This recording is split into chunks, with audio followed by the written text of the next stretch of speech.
Hi, everyone. I'm Susan Demas, the executive editor here at Lincoln Square, and welcome to a special edition of First Draft, where I talk with journalists and authors about their important work and the stories behind them.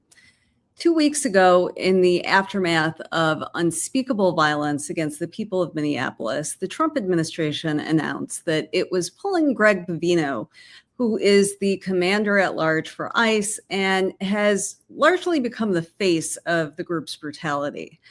700 ICE agents have now been recalled from the region.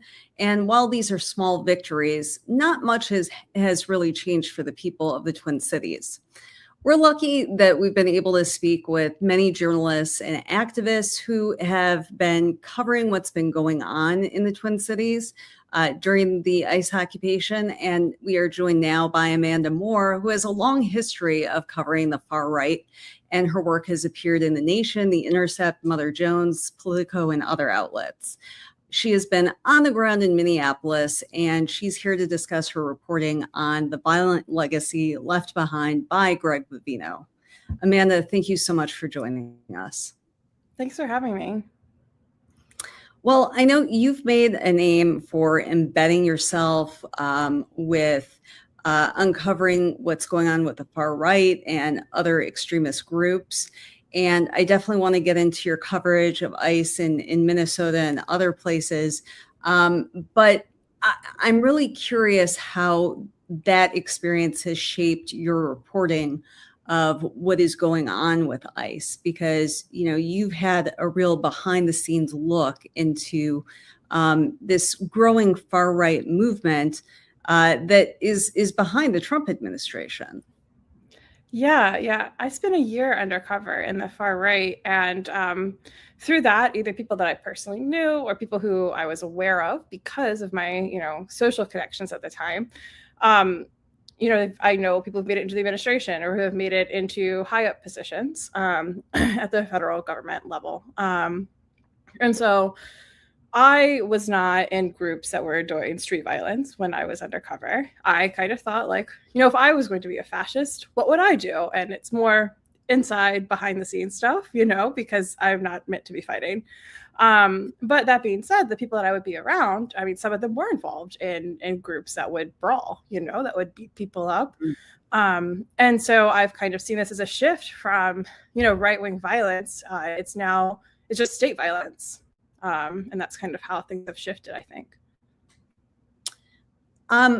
We've seen ICE's presence in cities like Chicago and Los Angeles, and it was nowhere near on the scale that it still is going on in Minnesota, where, even though there's been that drawdown, when you see the firsthand accounts, not much has really changed on the ground. Can you talk with us about what's different about ICE's approach in Minneapolis versus what they've done in other places and why that is? The primary difference is that 2 people were killed. But the violence, the flashbanging of places where toddlers are, the tear gassing of neighborhoods, the ripping people out of cars and beating them unconscious before arresting them, that was happening nearly every day in Chicago as well. I was not in Los Angeles, so I can't speak to that, but it was extraordinarily brutal and violent in Chicago, unbelievably so. And so it really does seem like that's kind of the MO. A comparison would be to a place like New Orleans, where the Louisiana State Police were assisting. So they could literally shut the highway down. You have people who are the patrollers who are out commuting and you have people honking as the agents are driving. And in Louisiana, that wasn't an option. The state police would just get between you and them, reporters, activists, people just trying to drive down the road and shut it down. And that was a wrap. And so that potential for violence and escalation didn't really have the same impact in Louisiana when you've got the literal state police helping you, which quite frankly, I think that the agents found it boring. I think that they think it's fun to have people in these neighborhoods come out and it's like terrorize them, And even now I was, last week, guess last week. Yes. Losing track of time. You know, I was watching agents sit in a neighborhood for hours. They didn't do anything, but everybody is, I mean, it's living there has to suck, right? If you have ICE agents, if you're that house with ICE agents parked in front of your house for hours, you know, what are they doing there? And that's, you know, just like, maybe they have a target, maybe they don't have a target. I have no way of knowing. They're not going to tell me. But just this like constant overhanging threat of like what, you know, they might do next, I think is really just like an underappreciated thing if you're not actually experiencing it. Like it's a little bit like PTSD, I think, you know, just if you get tear gassed and shoved and pushed around by these agents, if you get tackled by them, you know, 1 time, 2 times, however many times, like every time you see them, it's a little bit like, God, what's going to happen this time, you know? And it's even if it's nothing, it's still a very harrowing experience. I know that you have taken some really powerful videos of what's been going on in Minneapolis. I know that we have one of them that we can show a bit of now.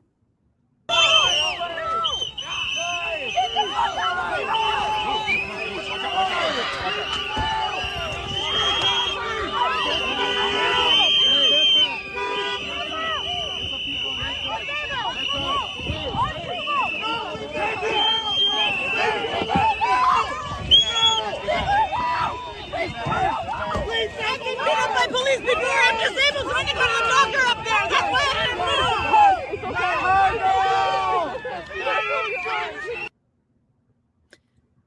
move. Can you describe this scene? What was leading up to this? What happened? Who she is? Yeah. So there was a house that was targeted by ICE. It was at like 34th and Park, and a crowd had started to grow. I mean, obviously, this is an area where people are going to be on very high alert around ICE. And so people are coming out of their homes. You know, we have the people that have like followed ICE there, and then people walking out. There's like a guy in his robe. I mean, clearly neighbors.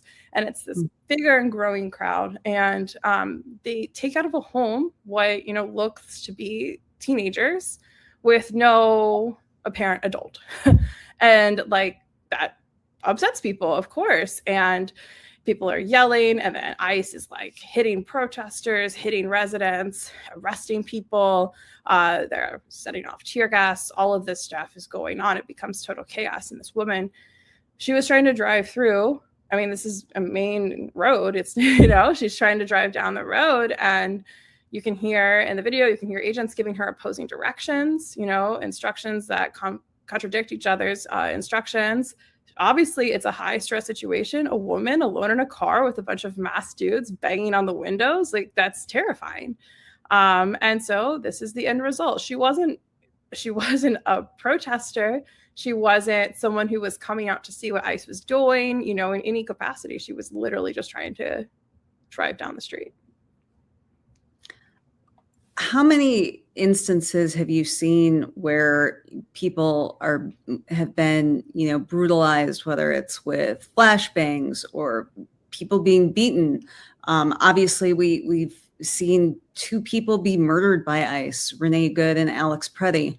How common was this? Is, you know, as you're covering this every day? I don't even know how to quantify it. I mean, yeah. I don't even think about it anymore. Really? Yeah. I mean, it's been months and months and months of this. It's all I've done for months since September. And it's just like, that's just a day now. So a lot is the answer. So Greg Bovino has been at the center of a lot of the worst elements of ICE, whether it was in Chicago or in Minneapolis. When things finally got too hot after Alex Preddy's murder, he was moved off the scene and Tom Homan came in. But obviously things on the ground haven't changed as much. But you have really focused on Bovino as a figure. He was kind of disgraced under the Biden administration, and almost was really on his way out, but his career was revived under Trump 2.0. We've all seen the photos of him strutting around in the trench coat, and with his spiked haircut, and even throwing smoke bombs himself on the streets of Chicago. So he's become a really recognizable face of this. What made you decide that you wanted to devote so much reporting to him? And did you learn anything that was surprising in all of this about him?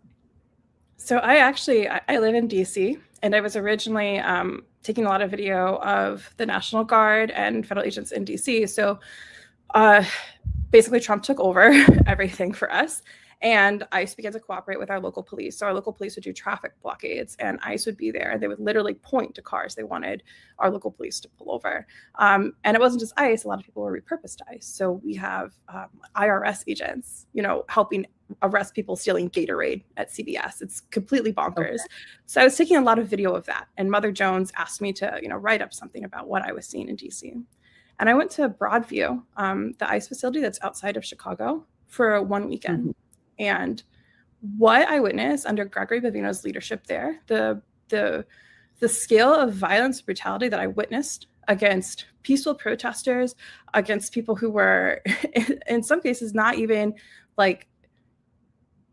literally just doing nothing, not even holding, not even having an N95, nothing. The amount of tear gas I saw unleashed, the cruelty, the depravity that I witnessed, I was like, I can't just write about DC.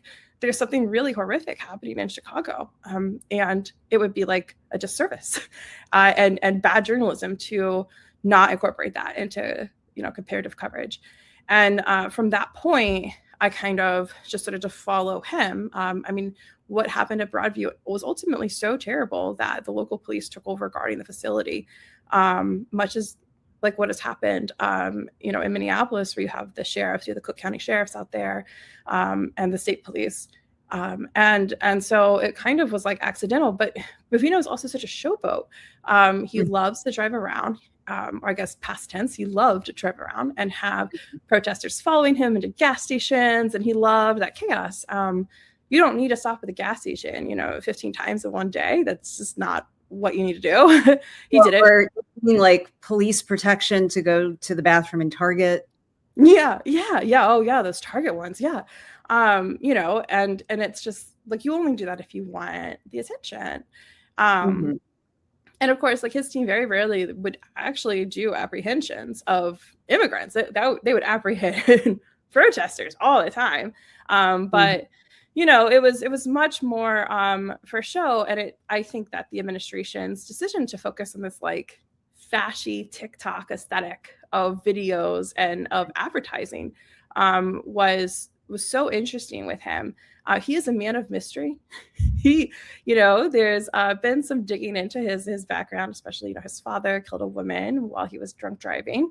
And Bovino has a real dislike of immigrants who have DUIs. I think that, I don't really think that a DUI is like a reason to deport someone, but he's very convinced that it is, which is like fascinating given his father and what he did. But, it seemed like so much was for show with him. And it's, it's like, what do you even care? I know you care about deporting people, but like, why are you here? It would be easier for your men to apprehend people if you weren't here, because everybody knows who you are. Like, as soon as he's out in public, everybody knows Bovino's out, So I'm really interested. You describe this kind of like fashy TikTok aesthetic that the administration is going for. So who is this for? Because we've seen the polling. Independents hate us now. Trump's numbers on immigration have plummeted, and that was his best issue.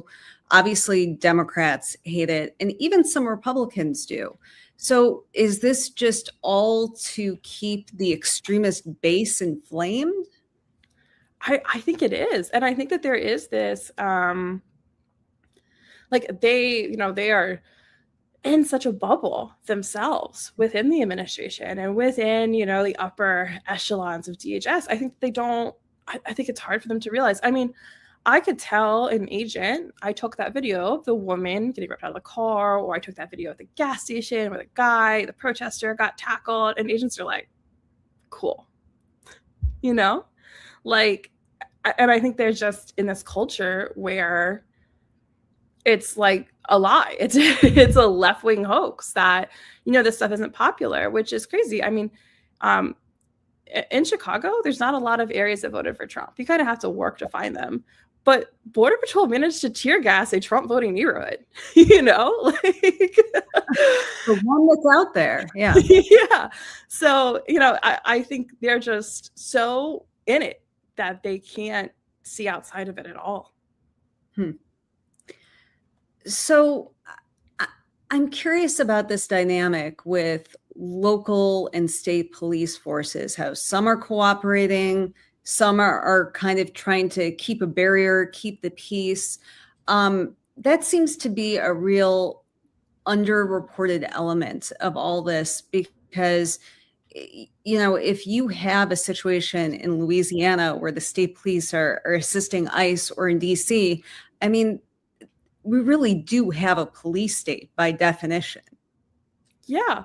And I think even at Whipple, where you have sheriffs, or I can't remember who's out there. I'm like in a haze, but at Whipple and Broadview, where you now have these non-federal police forces who are protecting the facility. I mean, of all the people who are just living their life in their neighborhoods when flashbang grenades are like thrown off at them, like those people are not trying to be brutalized by the police.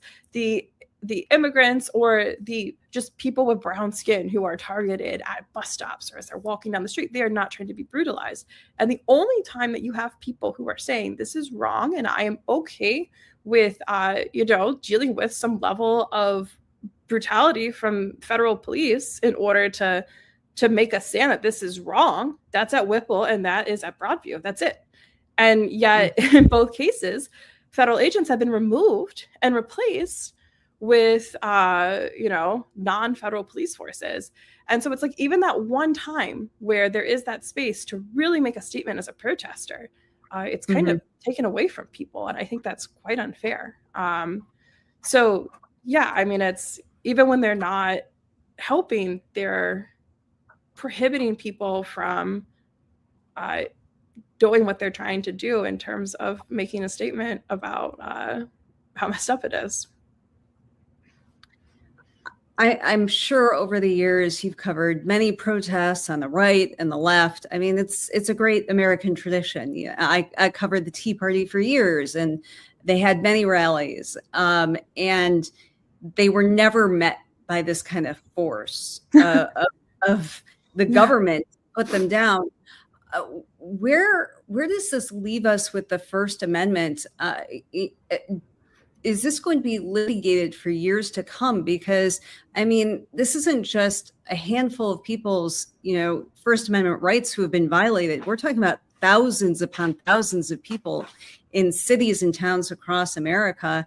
And this is a scale that really, I mean, we have not seen in decades or more. I'm very curious, because you've been covering these issues for so long, how you see this fight, for basic First Amendment rights, the right to protest. The freedom of the press is under attack. Yeah, I was at January 6th, and the only thing a cop said to me all day on J6 was, if you're going to keep going to the Capitol, can you please walk through the grass? We have to, sorry. Something is, okay, sorry, my bad. The only thing that cop said to me on January 6th was, if you're going to keep going to the Capitol, can you walk through the grass? Because we are going to be bringing a stretcher down on the sidewalk. That was it. It was the only thing a cop said to me. I was not stopped. I mean, I know that there were clashes, on the first lines, but it's a remarkable, a remarkable difference. And that is also true of some of the protests at the Stop the Steal rallies that led up to January 6th, where I saw stuff that I was like, oh, yeah, if this is a left-wing protest, I don't think it would be this way. And I think, it is I don't know what's going to happen with litigation, but it is absolutely, I mean, we are being told that filming and ICE change their own flat tire is impeding a federal investigation. You can't just say that. You can't just say everything's impeding a federal investigation because you don't want to be on camera. And so I think it will be very interesting to watch it play out, because they are very, very reluctant to let protesters or many members of the media be that close to them. Yeah. When was the last time you were actually on the ground in Minneapolis? Friday. Okay. Are you planning to go back? Well, I'm actually going to go on vacation for 2 weeks.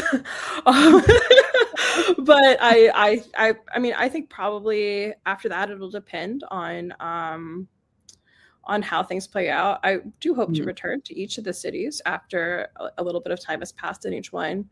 Like I've gone back to Chicago and kind of seen, how are things at Broadview, and I want to do that in Minnesota as well. Kind of keep an eye on how they change their operations. I think probably further into the suburbs is where I would spend more of my time coming back. I think that's probably what's being hit the hardest now. Yeah. And I would imagine that if at some point ICE really does leave the Twin Cities, I mean, the after effects on kids who haven't been able to go to school, people who haven't left their house in weeks. I mean, this is not a problem that goes away just because ICE agents are gone.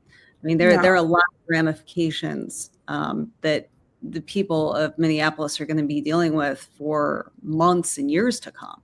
Yeah, you can tell. There's a core group of maybe a dozen of us who have been to every city. And like there's a time where we all kind of leave and we're kind of like, we're who the activists see, and then the people that come in are, the people who don't want to get shot at.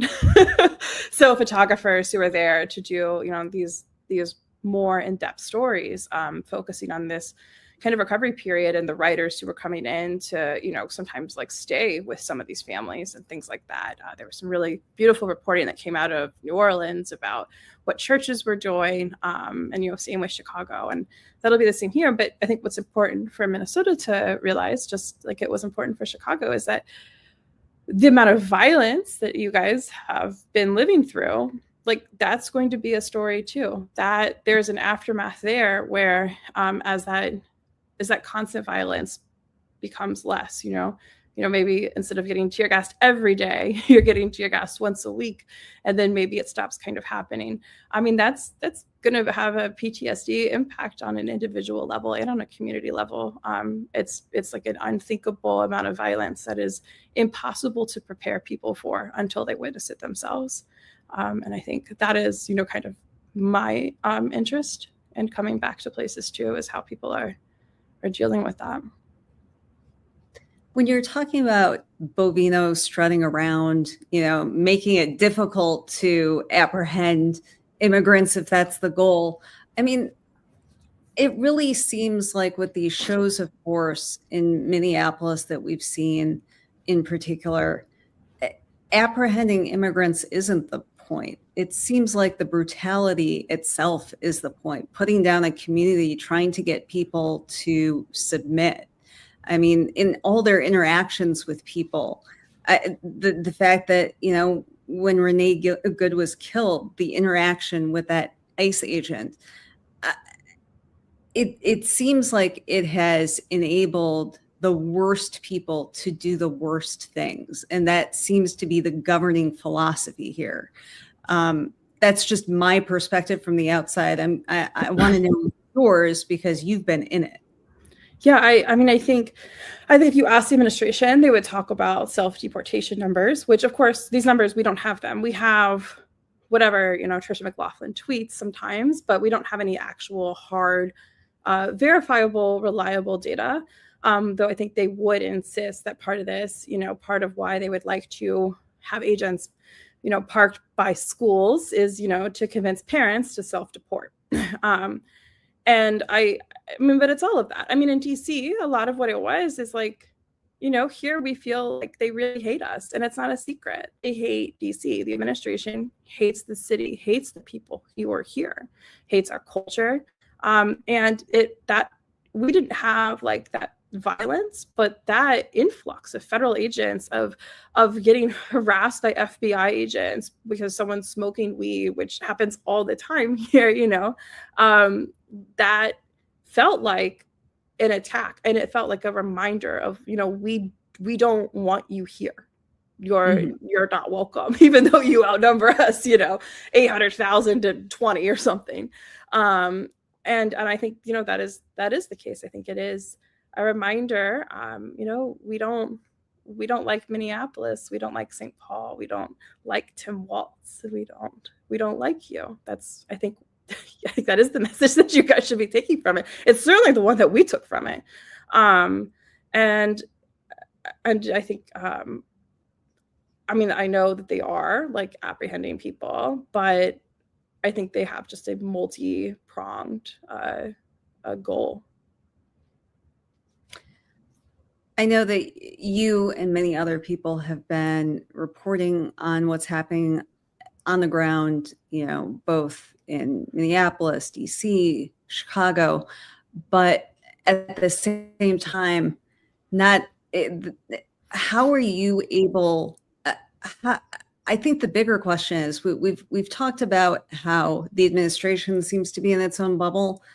A lot of people are in their own bubbles, based on the news that you see is based on an algorithm these days, what you're following on TikTok, what's being fed to you, even in your Google searches. And so not everyone is reading Mother Jones. Not everyone's following you on Blue Sky. Is this getting through to people beyond just people on the left? Or is it still easy for, your average Republican out there to say, it's outside agitators in Minneapolis. That's what they're telling me on Fox News. That's what I'm seeing from Jake Paul's Twitter account. And so I don't have to worry about this. And anyone who's telling me otherwise, they're just a bunch of crying, lying liberals. I don't think anything is like mass getting through, but I think it is getting through. I've actually had people reach out to me about the video about that woman, telling me that they showed it to their MAGA family, and that like it crossed a line for people. And I think, her facial expressions in particular are very, like, her face is very expressive, but she's clearly very scared, And I think that, and she's a woman too. And again, these are all masked men with no identification surrounding her. And I think that particular like imagery is very powerful. And I know it has gotten through to some people. But it's hard to say. If they keep spreading this, if they keep doing this in places, then more and more people are going to see it for what it is. But yeah, obviously, like I see the coverage on Newsmax and OAN, and I see, what they're saying. And I don't know, if you're really into Newsmax or OAN, it might just be that is what it is. But if you're like a casual MAGA person, I think that like some of this footage really is getting through. Before we let you go, I know you are covering things beyond Minneapolis. You have a piece at Mother Jones with Dan Friedman, Trump's War on History. I think we have that. And it's looking at how Trump has aggressively been trying to rewrite history in this, our 250th year in the country, pressuring cultural institutions from the Smithsonian to the Kennedy Center. Can you talk with us a little bit about this war that's going on and what the impacts are? Because I think that there are so many things that the Trump administration is doing that sometimes it's hard to keep up with everything. Well, fortunately, I think this is actually linked to what we're already talking about. So, the crux of this is that there's a group, it's called America 250. It's supposed to be a bipartisan commission that has been working to plan the 250th anniversary of America. And so that would be July 4th of this year. Trump has really stripped it of everything that it was. They used to have all these little commissions that would, talk to people, in rural West Virginia, in these like coal mining towns or these, industrial towns that have just been decimated. And how can we incorporate this into a celebration of America and a look back on our history? And how can we incorporate Native American voices into this? And now it is like, we're a sponsor at the Bitcoin conference, and there's going to be girls dancing to hip hop, and that's it. That's what it is. And so anything that could meaningfully look back at history, that could meaningfully like come to conclusions that are honest about American history has been removed. We've seen this with the national parks and then having to remove signage that just like alludes to slavery or, could be at all upsetting or considered, I guess, woke in any capacity. And so, we've got Trump's big old face hanging off the side of our buildings. You've got the Trump Kennedy Center now. And just this decision to create this kind of whitewashed America where when we look at it, there's never been any problems. We've always been perfect and it's all great. And I think this militarization, this use of federal agents to kind of control or terrorize communities is part of that. It comes into we are doing this to make America beautiful and perfect. That's certainly what they did in DC. This is the Make DC Beautiful Again initiative, where they gave us a bunch of National Guardsmen to shovel snow and pick up trash and carry your groceries for you outside of Trader Joe's to your car, and that's how we're making DC beautiful again. And I think, this is kind of all connected, this total control on what America is and has been by the administration. Well, it seems like a very explicit campaign about whose voices count, who's an American. And I mean, that's really at the heart of ICE's grand project. Yeah, absolutely. There will be a post-Trump era at some point. How do we start to unwind this? I mean, I would think that something like perhaps just putting signage back at, national museums and parks and putting the gay pride flag back at the Stonewall Inn, those things seem to be relatively easy, but trying to put this country back together again after just 1 year of Trump, where he has just waged an assault on all of our institutions from Doge to ICE on down. How long will this process take, do you think? I mean, domestically, a long time. On a global scale, decades. Right. Our international relationships are really like shot, and there's no reason for anyone to trust us for a long time. And I think domestically, I don't think quite as long, but I think it also is like how much do we pretend it didn't happen versus how much do we like actively go back and fix things. That's going to be up to the next administration, not to me. I'm optimistic that, we kind of confront this head on instead of pretending like it, we'll just quietly put the signs back up and, we'll never really address it. It has to be addressed. Maybe not addressing things in the past, perhaps with short-lived Reconstruction, for instance, that gave way to the redemption. Maybe that's why we're in the place we are today. Yeah. So maybe it's time to really deal with our past and reckon with it. Starting with the Trump administration.